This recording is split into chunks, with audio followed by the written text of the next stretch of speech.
Mesdames, Messieurs, bonsoir. Je suis ravie de vous retrouver sur France 3 Corse via Stella. Et à la une de l'actualité de ce vendredi 26 novembre, Ajaccio en partie paralysé ce matin après une rupture de canalisation à l'entrée de la ville. Cet incident a provoqué d'importantes inondations. La circulation était bloquée jusqu'à 14h dans un sens au niveau d'Aspret. Au résultat, des embouteillages cauchemardesques. Entreprise, rien, c'est pas normal. Pour une flaque d'eau, ils sont fatigués. Au sommaire de l'actualité également, des mesures sanitaires renforcées dès demain dans l'île, après les annonces gouvernementales hier d'une 3e dose pour tous ou encore du durcissement du pass sanitaire. La préfecture de Corse met en place des restrictions supplémentaires pour les bars, restaurants ou encore les cinémas. Pour en parler, à 19h, nous serons avec le directeur de l'Ellipse, Michel Simon Giovanni. Mais avant cela, Intanto in Culture, agent André Marchiani reçoit ce soir Cédric Apieto.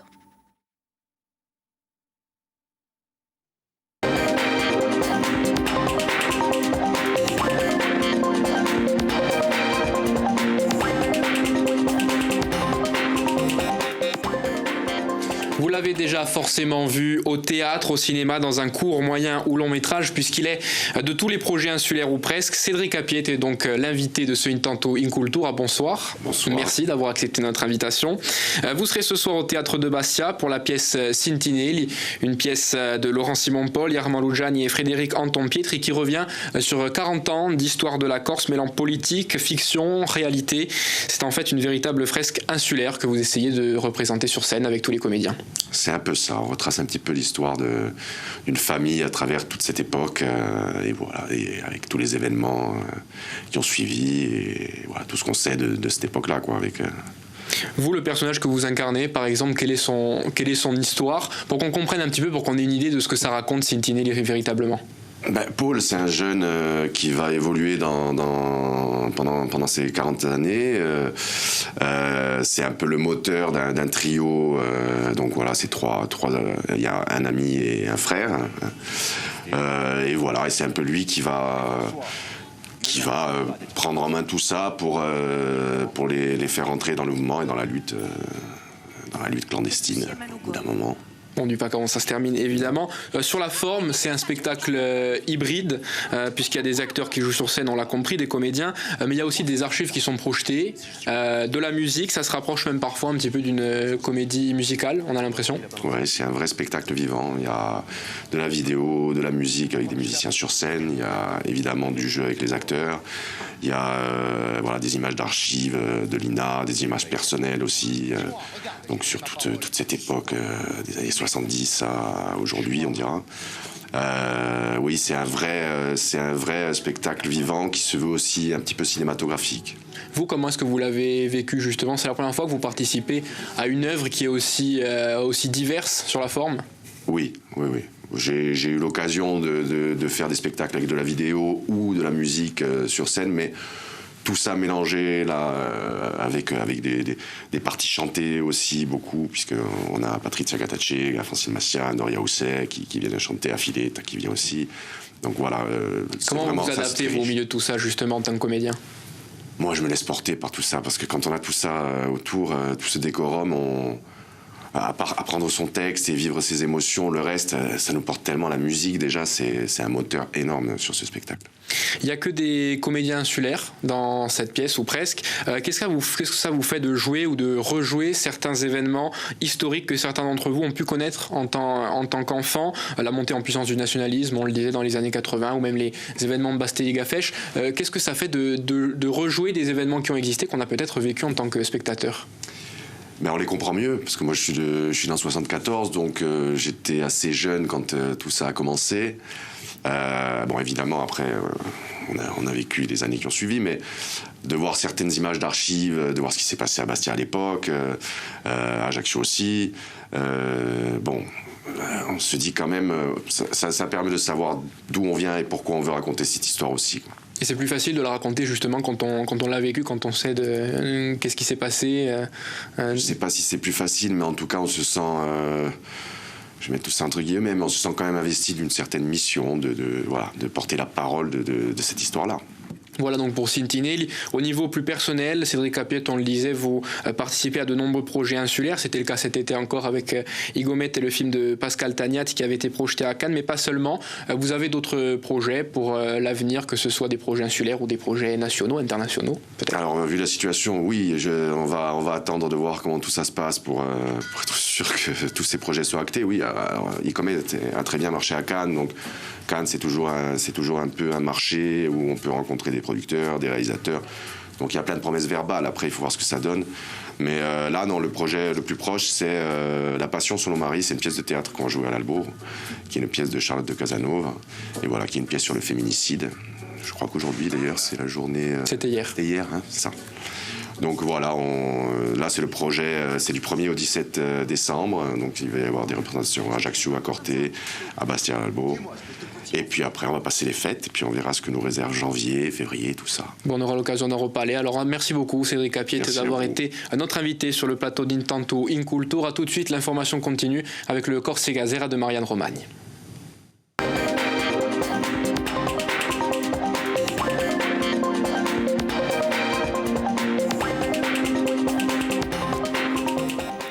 Prochain rendez-vous lundi, Intanto in Puglia, diga, mais d'abord, votre Corsica Zera.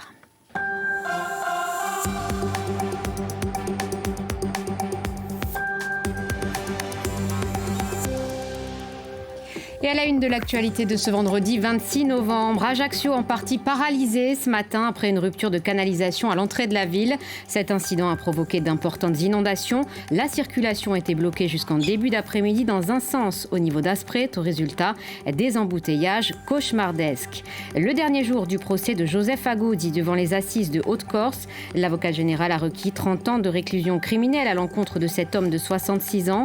Il est accusé d'avoir assassiné Laurent Bracogne en 2015 à Bastia pour venger son fils. Le verdict devrait tomber dans la soirée. Et puis, des mesures sanitaires renforcées dès demain dans l'île, après les annonces gouvernementales hier d'une 3e dose pour tous ou encore du durcissement du pass sanitaire. La préfecture de Corse met en place des restrictions supplémentaires pour les bars, restaurants ou encore les cinémas. Pour en parler, nous serons avec le directeur de l'Ellipse, Michel Simon Giovanni. Si vous étiez à Ajaccio ce matin et sur la route, vous avez certainement passé un peu de temps dans votre voiture. Une rupture de canalisation à l'entrée de la ville a provoqué d'importantes inondations. Résultat, la cité impériale était complètement à l'arrêt. La circulation au niveau d'Aspret a été rétablie aux alentours de 14h. Images et commentaires signés Dominique Moret et Marion Fiam. Il n'est pas tout à fait 14h, quartier Saint-Joseph à Ajaccio. Les services de la mairie finissent de nettoyer la première voie, celle qui ne va pas tarder à être ouverte à la circulation. Pour les automobilistes, c'est le début du soulagement. La ville ne sera toutefois désengorgée qu'en milieu d'après-midi. Les embouteillages ont commencé aux aurores. Pour aller des Sanguinaires à Aspreto, il a fallu parfois plus de 3 heures, avec souvent l'impossibilité de faire demi-tour pour ceux qui étaient engagés dans une file. Tous les quartiers ont connu la même galère. L'état d'esprit oscille entre colère et résignation. On arrive de Portici, on est parti à 9h15, ça fait 1h20, 1h10. Vous avez l'air d'être serein quand même. Oui, parce que malheureusement, c'est pas la première fois. Ça arrive très très souvent. 15 cm d'eau et on peut pas passer.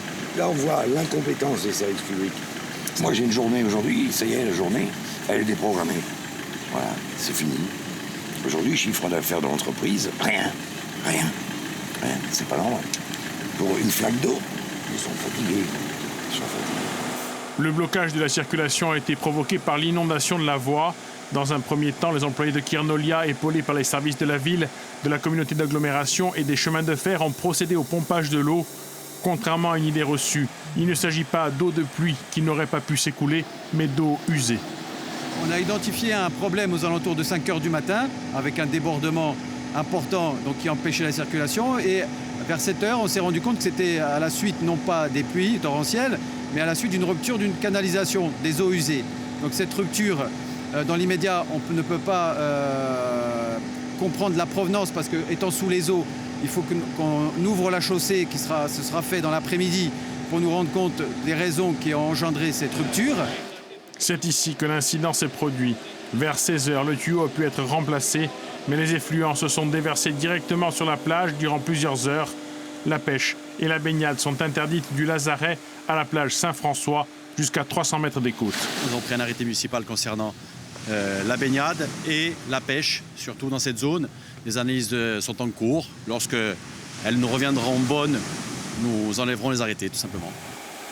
Il faudra attendre 24 à 48 heures pour obtenir le résultat des analyses. Les désagréments ont été nombreux. Des voyageurs ont été contraints de se rendre à l'aéroport à pied. En justice, 30 ans de réclusion criminelle ont donc été requis à l'encontre de Joseph Aguzzi. Cet homme de 66 ans, comparé depuis lundi devant la cour d'assises de Haute-Corse, il est suspecté d'avoir assassiné Laurent Braconne il y a 6 ans à Bastia pour venger son fils. Le verdict est attendu dans la soirée. Le compte-rendu de ce dernier jour d'audience avec Pierre Nicolas et Christian Giuliane. Attente très longue et très tendue cet après-midi à la cour d'assises de Bastia, car comme souvent aux assises, les deux parties sont convaincus d'avoir raison. D'un côté, il y a les parties civiles, les proches de Laurent Braconne, qui sont convaincus depuis le départ que c'est bien Joseph Aguzzi qui l'a tué, parce qu'il gardait dans son cœur, dans sa tête, l'idée que lui avait assassiné son fils de 21 ans. Ils en sont toujours convaincus, comme nous le disent leurs avocats. Il n'y a aucune probabilité pour que ce soit quelqu'un d'autre. Il est sur place, nous avons un certain nombre d'éléments matériels qui nous permettent de penser qu'il est l'auteur de ce crime. Nous avons dans ce dossier des témoignages, nous avons des contradictions de la part de l'accusé, des mensonges et nous avons surtout un mobile. De l'autre côté, il y a la défense de Joseph Aguzzi. Et elle ne comprend pas qu'on décrive un homme froid, méthodique, qui aurait pu pendant 16 ans, 19 ans, prévoir sa vengeance alors qu'il a commis des erreurs. S'il était criminel, il n'a pas caché de preuves. Il dénonce aussi une enquête qui a évité toutes les autres pistes alors que Laurent Braconne, justement, semblait inquiet les jours précédant le meurtre. Il était d'ailleurs armé ce jour-là. Le risque d'erreur judiciaire est d'autant plus puissant, d'autant plus prégnant que cette enquête a été conduite tout simplement sur des témoignages, des éléments que l'on a additionnés, conglomérés. Comme souvent dans des affaires complexes aux assises, c'est quitte ou double, un acquittement et les proches de Laurent Braconne ne comprendraient pas, une peine lourde, et ce sont les proches de Joseph Aguzzi qui crieraient à l'injustice. Dans le reste de l'actualité, rappel vaccinal pour tous, passe sanitaire renforcé et retour du masque en intérieur. On entendait hier les annonces du gouvernement pour freiner la 5e vague de Covid-19. Et dès demain, d'autres mesures s'ajouteront à celles-ci. Au regard de la situation épidémique dans l'île, la préfecture de Corse serre à nouveau la vis. Cela concerne notamment les bars, restaurants ou encore les cinémas. Les détails avec Marie-Françoise Stéphanie et Lionel Luciani. Nous connaissons un taux d'incidence très élevé, de 305 cas pour 100 000 habitants. Les cas de Covid ont augmenté de 40% en une semaine en Corse. La préfecture a décidé de prendre des mesures en complément des annonces du gouvernement. Dès demain, jusqu'au 8 janvier, les bars et restaurants devront fermer à 1h du matin. Pour les restaurateurs, ces nouvelles restrictions ne sont pour l'instant pas trop contraignantes. Ça n'a pas changé grand-chose. Le pass sanitaire a toujours été demandé là pendant la période estivale. Le port du masque était quand même obligatoire en intérieur du restaurant pour se déplacer. Face à la reprise de la circulation du virus, les services de l'État se coordonnent. Dans les écoles et lycées, la priorité reste l'accueil des élèves. Il n'y aura plus de fermeture automatique d'une classe au premier cas Covid, mais un dépistage systématique de tous les élèves de la classe. Les événements festifs ou familiaux de plus de 50 personnes devront faire l'objet d'une déclaration préalable. Nous allons accueillir un nombre très important de personnes pour les fêtes de fin d'année. Et du coup, c'est le bon timing, si je puis dire, pour réagir dès maintenant en termes de respect des mesures barrières et en termes de vaccination, pour essayer de finalement de nous garantir des fêtes de fin d'année les plus sereines possibles. Enfin, au cinéma, les spectateurs devront occuper un siège sur 2. On vient de l'entendre, ces mesures concernent donc aussi les salles obscures. Pour en parler, Michel Simon-Giovanni nous a rejoint sur ce plateau. Bonsoir. Merci d'avoir accepté cette invitation. Alors, vous êtes le directeur du cinéma L'Ellipse à Ajaccio. On va d'abord revenir avec vous sur ces annonces. La première chose, c'est que le masque fait son retour à l'intérieur, même si vous l'aviez... Oui, nous on l'a maintenu de toute façon depuis l'application du pass. Conservé. Donc ça ne change pas forcément grand-chose. Voilà, tout à fait. Et la deuxième chose, je vais citer le communiqué de la préfecture de Corse pour être précise. En cas de vente de nourriture ou de boissons, les téléspectateurs éducateurs devront occuper un siège sur 2, même s'ils font partie de la même famille. Cette contrainte ne s'appliquera pas en l'absence de vente et d'interdiction de consommation par l'exploitant. Michel Simon-Giovanni, qu'est-ce que ça veut dire ? Ça veut dire que, déjà, le sentiment qui nous habite, c'est une totale incompréhension. Encore une fois, un couperet qui tombe après quasiment 2 ans de galère. Ce que je comprends, moi, c'est que on est encore une fois pas logé à la même enseigne que les autres. Il n'y a aucune équité. Alors jusqu'à maintenant, il y avait une volonté, en tout cas gouvernementale, de générer le maximum d'équité en fonction des activités. Par rapport aux restrictions qui pouvaient être imposées, notamment sur l'application du pass sanitaire. Et puis, d'un autre côté, je me vois mal demain dire à un père qui arrive avec son enfant qu'ils ne vont pas pouvoir s'asseoir à côté s'ils désirent manger ou consommer quelque chose. Ça veut dire que s'ils prennent du popcorn, ils ne pourront pas s'asseoir à côté. Alors qu'ils ont passé la matinée ensemble, la journée ensemble. Enfin, on est tombé vraiment sur la tête. Et ces confiseries, c'est important pour l'économie du cinéma aussi, c'est pas négligeable. On ne peut absolument pas se passer aujourd'hui de cette économie dans notre fonctionnement. Donc le choix, nous, demain, sera effectivement de passer une jauge à 50% pour pouvoir continuer à vendre de la confiserie, puis aussi satisfaire tous nos spectateurs qui sont aussi friands de ça. C'est une question économique, mais c'est aussi, ça va aussi avec le cinéma, quoi. Donc le retour des jauges, du coup, avec cette mesure. Voilà. Moi, j'ai sollicité un entretien avec la préfecture aujourd'hui, ce matin. J'ai eu confirmation que je pourrais les rencontrer mardi prochain. Donc on verra. Moi, Qu'est-ce que vous allez leur demander ? Des justifications, comment ils en sont arrivés à ces mesures-là, sur quel fondement, sur quel fondement scientifique, sachant qu'on a une étude de l'Institut Pasteur qui est parue hier en mettant surtout en avant que les lieux de culture étaient des lieux les plus sûrs, ce qui n'était pas le cas de beaucoup d'autres. Donc encore une fois, on nous cible, on ne comprend pas. Et ce que la fédération vous a confirmé, c'est que pour l'heure, cette initiative du préfet ne concerne que les cinémas insulaires. La première chose que j'ai fait ce matin, c'était contacter notre fédération qui nous tient au courant de toutes les évolutions depuis quasiment 2 ans. Donc oui, c'était grande surprise à leur niveau en disant voilà, c'est incompréhensible. Donc ils ont fait remonter ça à plusieurs cabinets ministériels, même jusqu'à Matignon, pour avoir des justifications sur ces décisions et sur ces mesures.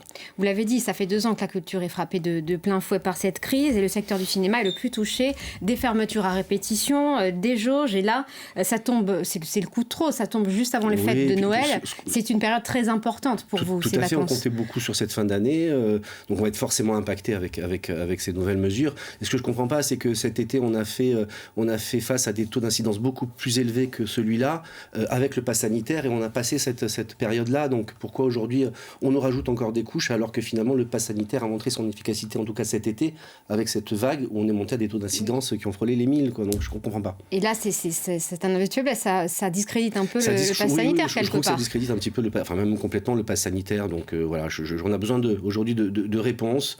On est vraiment surpris et puis peiné, forcément fragilisé dans les semaines qui vont venir. Il nous reste peu de temps. Vous avez été très impacté par cette crise sanitaire. En termes de chiffres, qu'est-ce que ça représente depuis l'instauration du pass sanitaire notamment ? On a fait entre moins 20, moins 30, moins 40, voire moins 50% en fonction des semaines, en fonction des films. Là, c'est sûr que plus ça avançait, plus finalement il y avait des gens vaccinés, ou en tout cas avec pass sanitaire. Donc ça s'est un petit peu réduit. Aujourd'hui, ça va mieux, mais ça va toujours mal, en clair. Ça allait mieux, puis on espérait vraiment, on sentait du mieux, et puis on espérait vraiment sur cette fin d'année, avec plein de films et plein d'enthousiasme aussi, et là, un nouveau couperet en Corse. Il est là le problème. Et on verra ce qui se passe la semaine prochaine à l'issue de cet entretien avec le préfet de Corse. Merci beaucoup, Michel Simon-Giovanni, d'avoir été notre invité. En politique, à présent, une réunion publique se tenait aujourd'hui à Follet pour évoquer le contrat de relance et de transition écologique pour les communautés de communes de Castagniccia, Casinca et de Costa Verde. Ce fameux CRTE devrait permettre d'engager rapidement les crédits du plan de relance pour des projets de territoire, des projets qui doivent relever donc de la transition écologique et du développement. On voit ça avec Amael Brignoli et Guillaume Leonetti.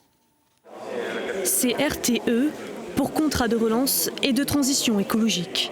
En clair, ce contrat permet de prioriser des projets de territoire pour engager les crédits du plan de relance du gouvernement. Plusieurs sont déjà en cours de financement. Beaucoup de dossiers dans le domaine de l'assainissement, du tourisme, du patrimoine également, tout ce qui tend en fait à l'environnement et au développement économique du territoire. Mais les 2 communautés de communes tiennent à impliquer les acteurs du territoire. C'est pourquoi élus et associations étaient conviés pour découvrir les opportunités du CRTE et proposer des projets qui pourraient s'inscrire dans ce contrat. Est-ce que c'est normal ? j'ai prévu de goudronner, passer un enrobé sur la route qui mène à un hameau isolé. Pour moi, je considérais que c'était une opération normale. Et là, je viens d'apprendre que je peux l'intégrer dans le processus qu'on a évoqué. Des projets qui doivent relever de la transition écologique, du développement économique et de la cohésion territoriale. Objectif, faire de la Castanici-Marimonti un territoire attractif, solidaire et éco-responsable. Sans oublier les spécificités de chaque territoire. Quand on voit les statistiques, notamment sur la densité démographique, elles ne sont pas représentatives de ce qu'on vit dans l'arrière-pays, notamment la micro-région d'Oretz, qui est quand même très très désertifiée. Donc il est très important que sur un plan comme ça, spécifiquement, il y ait des actions en faveur de cette micro-région d'Oretz. Communes, associations et bailleurs sociaux peuvent proposer des projets qui viendront s'inscrire dans ce CRTE. Ils seront étudiés par le comité de pilotage le 15 décembre prochain. Le nouveau réseau de bus pour la région bastiaise a été présenté aujourd'hui par la communauté d'agglomération de Bastia. À partir de janvier, les habitants de l'agglomération découvriront de nouvelles lignes, des arrêts en langue corse et des outils de billetterie plus modernes. Au regard de la précarité du territoire, la gratuité des transports sera désormais appliquée à 6000 passagers. On écoute Louis Pozzo-di-Borgo. La DSP actuelle arrivait en fin de vie, il fallait la renouveler. Nous avons fait un choix politique très fort, c'est de la renouveler certes, mais surtout de modifier beaucoup de choses, parce qu'il nous apparaissait que les lignes actuelles n'étaient plus suffisamment efficientes pour répondre aux attentes des Bastiais et des communes périphériques. Et aujourd'hui, nous allons vers une modification et je pense des lignes qui auront une vitesse commerciale beaucoup plus importante et qui seront plus agréables pour les usagers. Un exercice d'envergure se déroule depuis hier soir près des côtes de notre île. Son nom, Polaris. Cet exercice est mené par la Marine nationale. Depuis le 18 novembre, 6000 militaires y sont engagés. L'objectif, préparer les armées à un éventuel conflit en mer. Le reportage d'Antonin Blanc et Frédéric Roche. Le Tonnerre est au cœur du conflit. Ce porte-hélicoptère amphibie abrite les postes de commandement des deux adversaires qui s'affrontent dans une bataille navale grandeur nature. Tout est conçu comme un jeu, mais ce n'en est pas un. Et on a un pays, le Septimania, qui a été partiellement envahi par Mercure, qui est la puissance régionale, et qui a pris toute la partie est de Septimania, obligeant le gouvernement légitime à partir à l'ouest. Actuellement, sur Corsimania, on a une opération menée par la Force Rouge, donc par la force de Mercure, qui vise à venir apporter des éléments soutenant la rébellion. Au total, 6000 militaires, 25 bâtiments et 65 avions et hélicoptères sont engagés dans cette opération Polaris. Et c'est sur le Tonnerre que l'état-major veille au bon déroulement de l'exercice. Objectif, se préparer en vue d'un potentiel conflit en mer. Les éléments qui sont reconstitués au titre de Polaris permettent effectivement à nos équipages, à tous ceux qui sont engagés dans cet exercice et également aux états-majors, c'est-à-dire ceux qui planifient et qui conduisent l'activité, d'être entraînés aux environnements qui sont susceptibles effectivement de rencontrer dès aujourd'hui sur les théâtres d'opération. Marine nationale, armée de terre et armée de l'air sont mobilisées dans ces manœuvres militaires. 5 pays alliés participent même à l'opération. Et depuis ce matin, l'équipe rouge a investi la Corse à la suite d'un raid de 60 nautiques mené dans la nuit. Forcément, il y a une certaine tension. Ce qui est sûr, c'est que ce n'est pas la tension du combat, ce n'est pas la tension de la guerre, mais c'est une tension qui est liée à la volonté de réussir la mission qui a été confiée. Et que vous allez gagner ? On est quand même nettement moins bien équipé que la Force Bleue, mais on ne désespère pas, bien sûr. Oui. L'opération Polaris se déroule sur le bassin méditerranéen et au sud de la façade atlantique. Elle doit durer jusqu'à vendredi prochain. Vous les voyez nombreux dans le ciel en cette période. Comme chaque hiver, plusieurs centaines de milliers d'étourneaux font étape en Corse. Leur balai dans le ciel enchante parfois, mais ils sont aussi à l'origine d'importantes nuisances, dégradation des voitures, du sol ou encore des équipements. Et ces oiseaux peuvent être porteurs de maladies. Alors, pour les faire fuir, des opérations s'élevant à plus de 10 000 € ont débuté hier. La mairie d'Ajaccio a fait appel, vous le voyez, à des fauconniers professionnels assistés de leurs volatiles. Écoutez. La mission de mon oiseau, c'est pour les étourneaux qui sont insensibles à la pyrotechnie, par exemple. Nous, on va lâcher les oiseaux et les oiseaux vont simuler des attaques sur les étourneaux. Notre but, c'est vraiment pas de les attraper, c'est vraiment de leur faire peur. Et pour leur faire peur, sur l'oiseau, on va attacher une petite sonnette qui fait que l'étourneau va assimiler le son de la sonnette au prédateur. Et la buse de Harris, du moins la buse, le rapace à l'état naturel est le prédateur naturel de l'étourneau, qui fait que l'étourneau est obligé de fuir et ça crée un sentiment d'insécurité sur le secteur qui fait que l'étourneau change de secteur et continue sa migration. Et on poursuit à présent notre série de reportages dans le cadre de la semaine consacrée aux langues régionales sur France Télévisions. Et direction Marseille, la diaspora corse y est très importante et pour ne pas perdre le lien, elle se retrouve chaque semaine à la Maison de la Corse pour apprendre notre langue ou bien la perfectionner. Voyez ce reportage de nos confrères de France 3 Marseille, Frédéric Renard et Gaël Cara.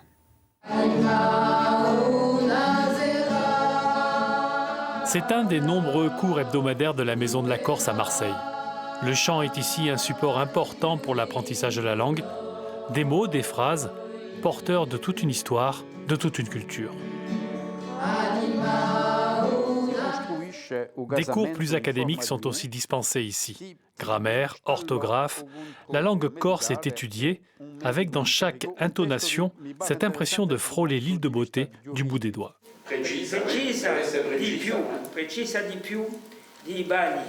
La langue, c'est le vecteur de la culture. Et vous le savez, dans beaucoup de régions de France, mais singulièrement en Corse, on est très attaché à notre culture. Comme les Provençaux, comme les Basques, comme les Occitans, comme les Catalans.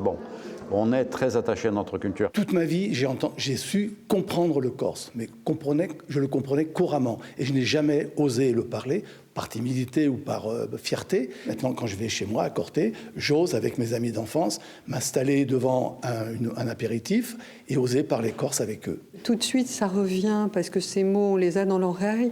Et on a aussi, avec les mots, comment dire, c'est granitique. On a un pays aussi. Difficile de faire vivre une langue régionale sans militantisme. Les Corses sont très attachés à leur langue et veillent à la faire vivre dans tous les espaces de la société. Une langue est sauvée lorsque on l'utilise dans la rue et on l'utilise dans la famille. Ça, c'est notre militantisme. Et nous, ici, si vous voulez, en tant que lieu fréquenté par la Maison de la Corse, lieu fréquenté par les Corses de la diaspora, on essaye de maintenir cette langue et essayer de faire croître cette transmission dans les familles et dans les quartiers. La Maison de la Corse existe depuis 62 ans. C'est un constat alarmant que dressent depuis quelques années de nombreux scientifiques. La Méditerranée est la mer la plus polluée du monde. Chaque année, près de 600 000 tonnes de déchets plastiques y sont déversés. Notre île n'est pas épargnée. Alors, d'où vient cette pollution ? Quelles sont les menaces qu'elle fait peser sur notre environnement, mais aussi sur notre santé ? Et enfin, quelles solutions peuvent être envisagées en Corse pour lutter contre ce fléau ? Autant de questions que j'aborderai ce soir aux côtés de mes invités dans votre nouveau numéro de Suceta.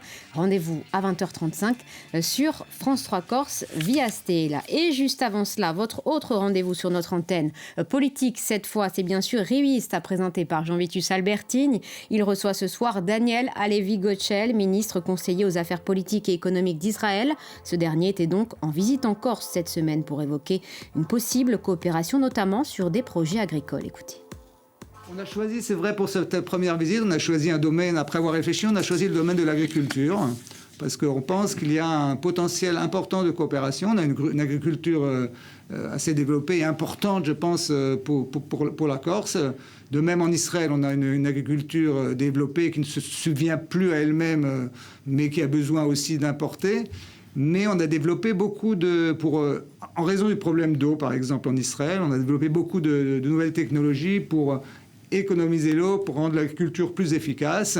Et d'autres technologies également ont été développées qui pourraient éventuellement aider l'économie, et en particulier, donc, on parle de l'agriculture corse, à se développer encore plus.